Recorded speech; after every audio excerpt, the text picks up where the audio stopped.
Commission लागू करो, लागू करो, मंडल कमीशन लागू करो, लागू करो। अभी तो ये लड़ाई है, आगे और लड़ाई है। ओबीसी महासभा ने आज अपने आंदोलन किया है, इसके बारे में आप ओबीसी आंदोलन को सब लोग पहचान रहे, जान रहे हैं, लेकिन जानबूझ के अनजान बनते हैं ये शासन और प्रशासन। आज ओबीसी महासभा सड़क पे उतरी है, इसका दोषी केवल शासन और प्रशासन है। हम भोले भाले समाज के लोग हैं, हमें आज तक 75 साल से संख्या के अनुपात में हिस्सेदारी नहीं मिली है। जो भी मिली है केवल दिखावे के रूप में मिली है। 1994 में जो मिला 44 साल बाद मात्र 14% छत्तीसगढ़ को मिला, केवल नौकरी और शिक्षा में आरक्षण, बाकी चीज़ों में आरक्षण कहाँ है हमारा। हमको ओबीसी समाज को आबादी के अनुरूप आरक्षण चाहिए। न्यायपालिका, कार्यपालिका, विधायिका और सार्वजनिक एवं निजी क्षेत्र के सारे उपक्रमों में चाहिए। और हम ये चाहते हैं कि अभी जो विशेष सत्र सरकार बुला रही है उसमें केवल एसटी के आरक्षण के मुद्दे में ही बात नहीं, ओबीसी के आरक्षण के मुद्दे पर भी चर्चा करें, क्योंकि हम तो 75 साल से चले हुए हैं, लागू करें, है ना। चर्चा करें, विधेयक पारित करें। छत्तीसगढ़ में जो हाईकोर्ट का जो आदेश है आरक्षण को लेकर, उस पर कुछ कौन सा 27% जो EWS 27? नहीं, हाई कोर्ट ने जो लगाया था, लंबित किए हैं आरक्षण का, जो अभी तकलीफ हो रही है शिक्षण संस्थानों में, सभी चीज़ों में। हाँ, यस, मैं आपकी बात को समझ रहा हूँ। अभी जो माननीय हाई कोर्ट ने जो फैसला दिया है कि 50% केपिंग से बाहर आप आरक्षण नहीं दे सकते, इस बात पर शायद आप पूछ रहे हैं। तो मैं ये बताना चाहता हूँ कि इंदिरा साहनी जजमेंट के अनुसार जो माननीय सुप्रीम कोर्ट ने कैपिंग लगाया था 50% का, उस आदेश को मानते हुए इन्होंने उसको बेस बना करके आज माननीय हाई कोर्ट ने ये आदेश दिया। मैं कहता हूं अभी माननीय सुप्रीम कोर्ट के द्वारा हाल ही में 7 नवंबर को फैसला आया, क्या उसमें 50% कैपिंग जो लगाया गया है वो प्रभावित नहीं हुआ? क्या हम एसटी, एससी, ओबीसी को आरक्षण देने के लिए ही 50% कैपिंग की बाध्यता है? ईडब्ल्यूएस आरक्षण के लिए क्यों बाध्यता नहीं है? अगर ईडब्ल्यूएस आरक्षण 10% दे दिए, पहले से 58% है हमारा, वो तो 68% हो गया, तो कैपिंग काम किया का। अब हमें ऐसा लगने लगा है माननीय सुप्रीम कोर्ट के निर्णय के अनुसार कि अब 50% सीलिंग की जो बाध्यता है वो ख़त्म हो चुकी है। इसलिए आज छत्तीसगढ़ सरकार पूरे मंशा के साथ हमको आबादी के अनुरूप हिस्सेदारी दे। अभी जो इन्होंने क्वान्टिफाइबल डेटा कमेटी द्वारा जो सर्वे कराया है वो बहुत ही वास्तविक नहीं है, ये बहुत ही कम है। मात्र 42% हमारा संख्या दिखा रहे हैं, जबकि हम लोग 1931 में 52% रहे हैं। उसके बाद भी बहुत सारे जातियों को शामिल किए और कुल मिला के ये षड्यंत्र है और षड्यंत्र का पर्दाफाश ओबीसी महासभा करेगी। छत्तीसगढ़ में जो हाई कोर्ट में जो पक्ष रखने की बात आ रही है, बीजेपी कहती है कि अभी जो वर्तमान सरकार है भूपेश बघेल की, उन्होंने पक्ष अच्छे तरीके से नहीं रखा, और कांग्रेस कहती है कि इसमें बीजेपी ने शुरुआत में नींव कमज़ोर रखी, इस वजह से जो आरक्षण का जो मामला है वो कमज़ोर हुआ है। आपका बहुत सही कहना है। ये जो हम बीजेपी और कांग्रेस की बात नहीं करते हैं, ये दोनों घालमेल केवल राजनीति कर रहे हैं, राजनीति, और इनको चाहिए वोट। ओबीसी छत्तीसगढ़ में सबसे ज़्यादा है आबादी, आधे से ज़्यादा आबादी छत्तीसगढ़ में ओबीसी का है। ओबीसी का वोट लेना दोनों पार्टी चाहती है, लेकिन इनको अपना हक अधिकार देना कोई नहीं चाहते हैं। ओबीसी का आरक्षण के मुद्दे में क्यों चर्चा नहीं करते हैं ये सरकारें या ये पार्टियां? करे क्या ओबीसी इनके पार्टियों में हमारे ओबीसी के जनप्रतिनिधि नहीं है क्या? कहाँ है ये जनप्रतिनिधि? वो मुखर होकर के सामने आए। तो अभी जो जातिगत जनगणना हो रही है उस पर कुछ बोलिए। अभी जातिगत जनगणना कहाँ हो रही है? जो हुई है अभी रिपोर्ट आई है, लीक होने की बात, हाँ, अभी जो लीक होने की बात आ रही है, 93% जो है उसमें जनरल का सीट पर 1 से लेकर 9% बोला जा रहा है। जो दिलीप मंडल ने भी जो है ओबीसी आरक्षण के लिए जो लड़ाई लड़ रहे हैं, बोलते हैं, उन्होंने भी ट्वीट किया है। इस पर आपको देखिए, अभी जो छत्तीसगढ़ सरकार ने जो क्यूडीसी के माध्यम से सर्वे करवाया है वो एथेंटिक नहीं है, हम नहीं मानते हैं। हमें तो राष्ट्रीय जनगणना अधिनियम 1948 के अनुसार जो हर 10 साल में जनगणना होती है उसमें हमारी जनगणना चाहिए।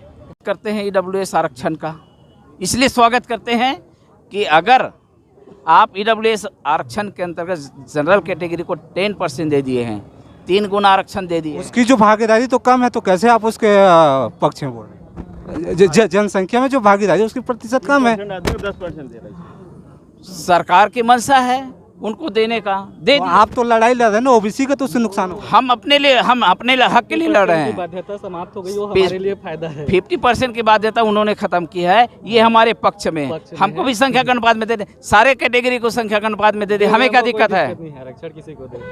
ये बताइए आप। हाँ, ठीक, पूछिए आप। हम मैं बोल रहा हूँ कि देखिए CGQDC जो हुआ है, ठीक है, पहली बात तो भूपेश सरकार की नियत ही सही नहीं है कि हमको वाकई में आरक्षण दे। वो खुद हमारे साथ राजनीति कर रहे हैं ओबीसी होके। कारण ये है, अभी तत्कालीन में देखिए विधेयक लाके झारखंड में 77% ला दिया गया। आप जानते होंगे तमिलनाडु में पहले भी 9वीं अनुसूची में डाल दिया गया है उसको। लेकिन भूपेश सरकार क्या कर रही है, हमको गुमराह करने के लिए, या हो सकता है हमको एकता करने के लिए कर रही होगी, उसकी मजबूरी भी हो सकती है कि इसी बहाने ये लोग यूनिट होंगे जो अभी हम लोग मूर्खता दिखा रहे हैं, तो ये कारण भी हो सकता है। अदरवाइज उसको ये CGQDC की जरूरत ही नहीं थी। अभी जैसे EWS को बिना आंकड़े के जारी किए, वैसे ही हमको 27% विधेयक के माध्यम से पारित कर दे। और इसीलिए आज ये सभा बुलाई गई है। हम लोग इतने सारे लोग इकट्ठा हुए हैं कि जो 2 दिसंबर को क्या है विशेष सत्र बुला रही है विधानसभा का, उस विशेष सत्र में हमको 27% एनी हाउ चाहिए और वो लागू करे। अगर नहीं करते हैं तो हम इसको ये जन आंदोलन के रूप में फिर से ये सैलाब आएगा। ये हम आज तो सैलाब आए, छोटा सैलाब है, इतनी जो है पूरी छत्तीसगढ़ में ओबीसी है। तो अभी तो ये अंगड़ाई है, आगे और लड़ाई है। ये सिर्फ एक थोड़ी सी चेतावनी। ये बताइए, हमारे छत्तीसगढ़ में 32% ST है, उसको 32 में 32 यानी 100% आरक्षण दे दिया, ठीक है। उसके बाद 14% SC भाई हैं, उनको 100 में 100% आरक्षण दे दिया। मान लो, हम तो नहीं मानते, लेकिन मान लिया सरकार 10% सामान्य वर्ग है, उसको उनका जनसंख्या 10% है करके पूरा दे दिया। तो अब ओबीसी का जनगणना करने का क्या तथ्य है भाई? ये आप ही बताइए, आप चैनल वाले लोग बताइए ना भाई, आप भी बताइए। आप ओबीसी का जनगणना करने का क्या? सरकार तो बोल रही ना जनगणना करा रही है। अरे वो क्या करा रहा है? वो मजाक कर रहा है, वो तो मजाक कर रहा है हम लोगों से, हम लोगों को छला जा रहा है। सदैव हम लोगों के सरकार आज तक के लूट रहे हैं ओबीसी को। ओबीसी ना सीधा समाज है अभी, ना उनका ना टेढ़ा रुख नहीं देखा है अभी। टेढ़ा रुख देखेगा ना तो पूरा भारत में तहलका मच जाएगा। सरकार के पास सदैव से ओबीसी की जाति का आंकड़ा है, क्योंकि 2001 की जनगणना, 2011 की जनगणना वो जातिगत आधार पे किया है। लेकिन जानबूझ पर वो अपने डाटा पे काम नहीं कर रहे हैं, मिसगाइड करने का काम कर रहे हैं। ये क्वांटिफाइबल जो डाटा है वो बिल्कुल ही गलत ढंग से, इसमें तो ओबीसी की जनसंख्या सुब्रत साहू के निर्देश में जो बना है उनकी अध्यक्षता में, उसमें 39% हमको ओबीसी लोगों को दिखा रहा है। जबकि ये राशन कार्ड के आधार पर जनगणना दिखाई जा रही है। राशन कार्ड बैकवर्ड के कितने आदमी के लोग हैं? जितने भी जो संपन्न है उनके पास तो राशन कार्ड ही नहीं है, तो क्वांटिफाइबल डाटा में उनका नाम ही नहीं आएगा, तो ऑलरेडी हमारी संख्या कम दिखेगी। तो हमारे खिलाफ यह है, ओबीसी के खिलाफ भूपेश बघेल जी द्वारा जानबूझकर क्वांटिफाइबल डाटा के रूप में षड्यंत्र किया जा रहा है, ये छल हो रहा है। और अगर 27% का आरक्षण वो देना है तो दे दें, और नहीं देना है तो आगे की आरक्षण जो है 52% के बारे में बात होगी।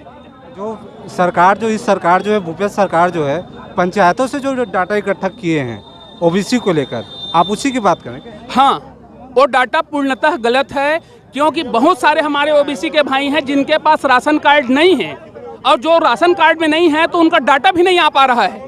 अब ये क्वांटिफाइबल डाटा को हम नहीं मानते हैं। अगर भूपेश बघेल मानता है, उसमें हिम्मत है, तो जितनी क्वांटिफाइबल डाटा 40% की बात है, तो 40% आरक्षण दिखा कर दिलाए वो, हम उसको चैलेंज करते हैं।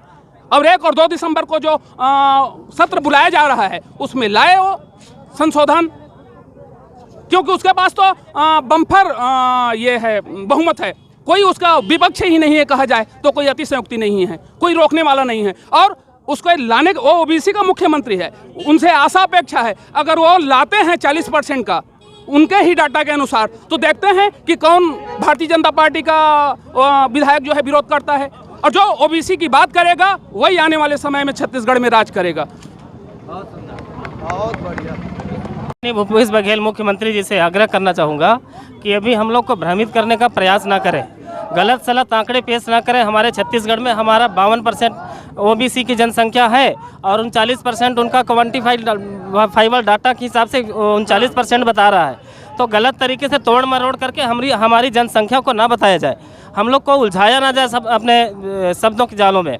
और आज तो हम लोग सद्भावना रैली का नाम दिए हैं। रायपुर मुख्यालय में सद्भावना रैली बहुत शांतिपूर्वक से हम लोग अपनी विचार रखे हैं, और आने वाला समय में अगर हमारी मांगों पे गंभीरता से सरकार विचार नहीं करती है तो जन आंदोलन करेंगे। कोरिया से लेकर दुर्ग तक पूरे सड़कों में ओबीसी दिखाई देगा, और इसके सारे जवाबदारी भूपेश सरकार की होगी।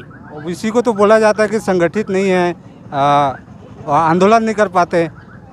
नहीं, इन लोग क्या है कि समाज विभिन्न समाजों को ये भवन, विभिन्न समाजों को वो भवन दे के हम लोग को भ्रमित किए हैं। अब ओबीसी जाग गया है, अब सब समुदाय हम एक हो गए हैं, और ओबीसी एकता अब दिखेगा, और ओबीसी एकता है। जो ईडब्ल्यूएस का जो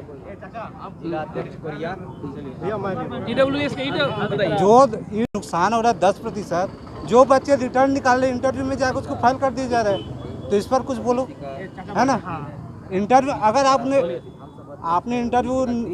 रिटर्न निकाला, आपने मानता है कि आपने क्वालिटी है, आप इंटरव्यू में जा रहे हैं, इंटरव्यू में जाने के बाद आपका फेल कर दिया जा रहा है। SC ST OBC जो भी बच्चे हो, इसमें अधिकतर ये मामले आ जाए, किसी को 0 नंबर दिया जा रहा है। इस पर कुछ इस मामले में देखिए, हम साफ तौर पे बोलना चाहते हैं, भारत में लोकतंत्र शब्दों में है, कागजों में है, लेकिन जो लोग है, जो ST SC OBC समाज है, 80-90% हैं, उनकी सहभागिता नहीं है। जो आप प्रश्न जो कर रहे हैं, विश्वविद्यालयों में ले दे के हम लोग पढ़ लिख गए, अब वहाँ पर विश्वविद्यालयों में जब हम दस्तक देने जा रहे हैं तो वहाँ पर हमको NFS करार दिया जाता है। रिटर्न में हम ज़्यादा नंबर पाएंगे, इंटरव्यू में बहुत कम नंबर। तो ये खुला भेदभाव है, और ये खुला खेल फर्रुखाबादी, EWS बोल रहे हैं ना, इसको आप बोलिए खुला खेल फर्रुखाबादी। क्योंकि भारत में जो गरीब हैं वो ST SC OBC वर्ग से हैं, इकोनॉमिकल वीकर सेक्शन, ये ST SC OBC समाज है। लेकिन इसके नाम पे आरक्षण किसको दिया गया? अगड़े वर्ग को। इससे और क्या मजाक हो सकता है? ये है खुला खेल फर्रुखाबादी। और आरक्षण अफर्मेटिव एक्शन है, ये कोई गरीबी उन्मूलन कार्यक्रम है नहीं। यदि उनको लगता है कि अगड़े वर्ग से भी बहुत सारे गरीब हैं तो मनरेगा जैसी, और हम तो दूसरी भी मांग करते, भगत सिंह राष्ट्रीय रोजगार गारंटी योजना तक की बात है, तो मनरेगा चलाएं, भगत सिंह राष्ट्रीय रोजगार गारंटी करें, और भी दूसरे योजना ले आएँ। यदि उनको लगता है कि गरीब हैं तो गरीबी उन्मूलन कार्यक्रम चला लें। लेकिन ये रिजर्वेशन है देश में, तंत्र में, ये पूरा जो हमारा मुकम्मल समाज है, सभी वर्गों का, सभी समुदायों का, उनकी सहभागिता के लिए है ये। तो यदि हम नहीं होंगे, हमारा तो इतना तक कहना है कि हम न्यायालय से लेकर विश्वविद्यालयों में हम हल चला करके सहभागिता करेंगे, हम पशुपालन करके सहभागिता करेंगे, ये हमारा कहना है। और उसके वैसे प्रकोष्ठ बनेंगे और उसके वैसी बराबरी के पोस्ट होने चाहिए। ऐसा नहीं हो सकता कि आप कुछ चंद लोग ही उस व्यवस्था में रहें, उस जो पायदान है। आप हायरार्की को बनाए रखें, आप हेजेमनी को बनाए रखें, आप प्रिविलेजेस को बनाए रखें, और इस तरीकरण के नाम पर आप लूट करते रहें। और कुछ लोगों का कहना है कार्य विभाजन के रूप में इनको बोलना चाहते हैं। हम साफ तौर पे कहना चाहते हैं, ये कार्य विभाजन जैसी चीज़ें नहीं हैं।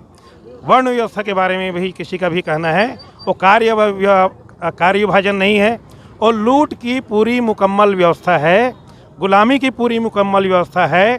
और वो जो EWS है, उस और समाज की ओर ले जाना है। मतलब इन लोग समाज को आगे नहीं ले जा रहे हैं, समाज को पीछे की ओर ले जा रहे हैं। ये समाज का सुदृढ़ीकरण है, साफ तरीके से। EWS मतलब समाज का सुदृढ़ीकरण। मैं एक जांजगीर चांपा जिला से आया हूं, और OBC समाज से, कुर्मी समाज से हूँ। OBC से हमारा समाज से मुख्यमंत्री बन गया है यहाँ छत्तीसगढ़ में, लेकिन उन्होंने हमारे ओबीसी समाज के बारे में प्रयास तो किया, लेकिन दिल से नहीं किया मुझे लगता है। इसीलिए तो हम लोग को अपना अधिकार नहीं मिला है, और उसी अधिकार के लिए आए हैं। आने वाले समय में हमारे पढ़ने वाले विद्यार्थी भी आएंगे हमारे साथ में। कब आएंगे विद्यार्थी? कब होगा आंदोलन? कब? हम लोग उनको जगाने का प्रयास करेंगे। उनके अधिकार छीना जा रहा है, उनको नौकरी में भी, हर चीज़ में भी, विधानसभा में भी, लोकसभा में भी हम लोग को नहीं मिल रहा है। और बता दूं, 323 जज की बैच होती पूरा हाई कोर्ट में, उसमें भी हमारा एक भी ओबीसी का नहीं रहता है। और 23 जज का बैच होता है हाई कोर्ट में, वहाँ भी हमारा ओबीसी का एक भी नहीं है जज। तो हम इससे क्या बताइए, जो हम 52 हैं, 52 क्या 60 भी हो सकते हैं। हम ये चिड़िया पक्षी हर चीज़ के जानवरों का होता है, उसका गिनती हो जाता है, लेकिन हम लोग का गिनती नहीं हो पा रहा है। सबका गिनती हो जाता है, तो हम लोग के साथ क्यों अन्याय हो रहा है ओबीसीओ के साथ? सबको जानते हैं, लेकिन हम चाह रहे हैं कि ओबीसी का प्रधानमंत्री है। ओबीसी कब जागृत होगा? ओबीसी अब जाग रहे हैं ओबीसी अब अभी चिंगारी है, अब आगे अब बड़ा रूप लेगा। अब मैं क्या बोलूँ, सभी वक्ता तो बोल ही चुके हैं। बस मैं हरीश गोपाल जांजगीर से, और मैं ये बोलना चाहूँगा, अभी तो थोड़ा चिंगारी है। आने वाले दिन में यदि सरकार हमारी बात को नहीं समझती है, या जो 27% की आरक्षण की जो बात कर रहे हैं, यदि उसको लागू नहीं करती है, अभी 2 दिसंबर के जो विधेयक में है ना, विधानसभा में जो प्रस्ताव लाने वाले हैं, उसमें यदि हमारी इस बात को नहीं रखती है, तो आने वाले दिन में ये जो ओबीसी समाज है संगठित होगा, और निश्चित ही आने वाले दिन में एक जलजला दिखेगा। जो इस जगह पे जहाँ पे आप बोल रहे हैं कि बहुत कम लोग आए हुए हैं, निश्चित ही वही लोग चिंगारी दावानल में कब परिवर्तित होगा आपको समझ ही नहीं आएगा। और दूसरी चीज़ मैं ये बोलना चाहूँगा कि हमारे जितने स्टूडेंट मोर्चा के हैं, वो अभी यहाँ पे दिखे नहीं हैं। जब वो स्टूडेंट मोर्चा के यदि ओबीसी समाज के जब यहाँ पे आएंगे, तो निश्चित ही मैं मानता हूँ कि पूरा रायपुर, पूरा प्रदेश के ओबीसी समाज के यदि स्टूडेंट मोर्चा के जब यहाँ पे जो हमारे कार्यकर्ता यहाँ पे शामिल होंगे, तो निश्चित ही एक जलजला यहाँ पे आपको देखने को मिलेगा। फोटो खिंचाऊंगा भाई, लो तो वास्तविक आपने बोले ना कि ओबीसी कब जागेगा कह के, तो इसका ठेका ओबीसी महासभा अब ले चुकी है। ओबीसी महासभा एक राष्ट्रीय संगठन है, ये छत्तीसगढ़ में ही नहीं, लगभग अभी जो 28 राज्य है ना, उसमें 22 राज्यों में अपना मतलब इस्टेब्लिश कर चुकी है ओबीसी महासभा। और छत्तीसगढ़ में सिर्फ एक पदाधिकारियों को ही ज़्यादा बुलाया गया था, और ये अगर ये छत्तीसगढ़ के 33 जिले हैं, वहाँ भी ये पूरा का आपका जो पदाधिकारी है वो सब बन गए हैं। इसमें सभी पार्टी के लोग भी अब आ रहे हैं, क्योंकि मूर्ख बनाने का भी एक लिमिट होता है, अति का भी अंत होता है, तो वो धीरे धीरे समाप्त हो रहा है। अब जस्ट अंत के ही मतलब अंतिम ही छोर पे हैं। और हम तो जब तक ओबीसी महासभा का उद्देश्य ही है कि जब तक हम जनसंख्या के अनुपात में अपना आरक्षण नहीं लेंगे, हमको दिक्कत नहीं है कि आप एससी को दो, एसटी को दो, जनरल को भी दो, हमको कोई दिक्कत नहीं, उससे हमारी कोई दुश्मनी नहीं है। जिसको जो ज़रूरत है उसको दो। और आरक्षण ऐसे भी संविधान में एक पॉजिटिव इंक्रीमेंट है। कई लोग बोलते हैं कि जो काबिल नहीं है वो आरक्षण की बात करते हैं, तो मेरे को ये बताइए, बाबा साहब अम्बेडकर से पढ़े संसार में कोई नहीं उतना शिक्षित, उन्होंने इस अवधारणा को संविधान में लाया है। और एक वर्ग जो लंबे समय से, वर्षों से, हजारों वर्षों से जो शोषित था, उनको समानता एक बराबर के स्टेज में लाने के लिए इस चीज़ का एक पॉजिटिव इंक्रीमेंट के तहत लाया है। इसलिए आरक्षण कोई भीख नहीं है। कई बार लोग बोलते हैं काबिल नहीं है कह के, तो मैं आपके चैनल के माध्यम से बताना चाहूँगा, और छत्तीसगढ़ में आपके चैनल के माध्यम से मैं फिर से मतलब रिक्वेस्ट कर रहा हूँ, नहीं तो जन सैलाब होगा। आने वाला जो विशेष सत्र है 2 दिसंबर 1 दिसंबर को, उसमें जो एसटी का 32% करने वाले हैं, उसमें ओबीसी का 27% कर दे तब भी हम खुश रहेंगे। चाहते तो हम जनसंख्या के अनुपात में है, जो जनगणना करा रहा है उसमें भी 40-41% का जो डाटा है उसको हम क्या कर चुके हैं, पार कर चुके हैं। तो कम से कम अभी 27 भी दे देगा तब भी हम थोड़े दिन खुश रहेंगे। और उसके बाद फिर हम जनसंख्या के अनुपात में विधानसभा में और लोकसभा में, न्यायपालिका, मीडिया, प्राइवेट इंस्टीट्यूट, सभी जगह मतलब हम बारी बारी अपना अस्तित्व की लड़ाई के लिए हम इस प्रकार से हम आंदोलन सभा करते रहेंगे। मेरा नाम हरीश साहू है, मैं संभाग अध्यक्ष हूँ, बिलासपुर संभाग अध्यक्ष ओबीसी महासभा। तो आज आंदोलन किया था आरक्षण को लेकर, उसके बारे में आप बताइए कि आप आरक्षण को लेकर क्या सोचते हैं? आज ओबीसी महासभा के आह्वान पर पूरे प्रदेश में सभी जिलों से ओबीसी महासभा के सदस्यगण आए, और आज जो सवर्ण समाज है उनको, जो आज उनकी संख्या नगण्य 3% होने के बावजूद उनको 10% आरक्षण दिया गया। हमने सहृदय उनका स्वागत किया और हमने भी अपना हक अधिकार के लिए 1931 में जो जातिगत जनगणना हुआ था उसके आधार पे 52% आरक्षण को लेकर के माननीय मुख्यमंत्री जी से हमने मांग की और आगे यदि हमारी मांगों को नज़रअंदाज किया जाता है तो ये तो अभी छोटा सा जो है ट्रेलर है, आगे पिक्चर अभी बाकी है। और इतना कहकर मैं मुख्यमंत्री जी को संदेश देना चाहूँगा, यदि आप ओबीसी भाई हो तो ओबीसी के हित में काम कीजिए और हमारी मांगे हैं उसको पूरा कीजिए।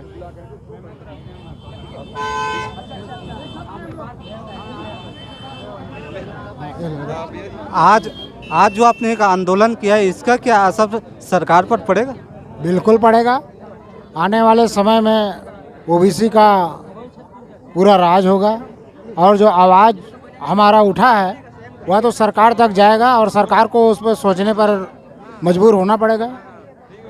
हमको ये विश्वास है क्योंकि ओबीसी की जनसंख्या 52 से 60% है और उसकी वोट ग्राफ के हिसाब से सरकार को आज नहीं तो कल झुकना ही पड़ेगा, ये हमारा मानना है। आज जो ओबीसी महासभा ने आंदोलन किया आरक्षण को लेकर, ये आप लोगों को ओबीसी के जो वर्ग हैं उसको बार बार सड़क पर क्यों उतरना पड़ता है अपनी मांगों के लिए? हमें सड़क पर इसलिए उतरना पड़ता है क्योंकि सरकार हमारी मांगों को अनदेखा कर रही है, हमारे जो आने वाले भविष्य हैं उससे खिलवाड़ कर रही है। क्योंकि ये हम अपने लिए नहीं मांग रहे हैं, आने वाले भविष्य जो हमारे बच्चे हैं, जो हमारे आने वाली भविष्य है उसके लिए हम ये मांग कर रहे हैं। ये हमारे, ताकि आज हम लड़ाई लड़ेंगे, अगर हम इस लड़ाई पे सफल हो गए तो कल हमारे बच्चों का भविष्य उज्जवल होगा, इसलिए हम बार बार सड़कों पर उतर रहे हैं। तो आपका सरकार से अभी क्या मांग है, क्या चाहते हैं? हमसे सरकार से हमारी बस एक ही मांग है, हमारा जो प्रतिशत है वो हमें दे दिया जाए वर्ग के हिसाब से। कितना प्रतिशत की मांग? 52% की मांग है और हम चाहते हैं कि हमारे आरक्षण के अनुपात से हमको दे दिया जाए। 27% मिला था, लेकिन अगर नहीं दे रही है तो हम नहीं मिला है तो हम 52% जो हमारी संख्या है उसके हिसाब से हमको मिलनी चाहिए। अभी जो सरकार सत्र बुला रही है उसको लेकर आप बताइए। सरकार सत्र बुला रही है तो सिर्फ एक छोटा सा होप है, उम्मीद है कि काश ये सरकार हमारे आरक्षण को माने और बातों को माने और हमें आरक्षण दे ताकि हमारी आने वाली पीढ़ी के लिए लाभदायक हो। हाँ ठीक है, को लेकर विशेष सत्र बुलाई है। ये तो सिर्फ आदिवासियों का जो आंदोलन हुआ, आदिवासियों ने जो सरकार पर दबाव बनाया, उसका असर है। तो ओबीसी को इससे क्या फायदा होगा? देखिए, ओबीसी अपना फायदा या नुकसान नहीं देख रही है। ओबीसी ये चाहती है कि ओबीसी आबादी के अनुसार ओबीसी जो है देश की रीढ़ की हड्डी है, तो वो चाहती है उसकी जितनी आबादी के अनुसार जो हिस्सेदारी है वो उनको मिल जाए।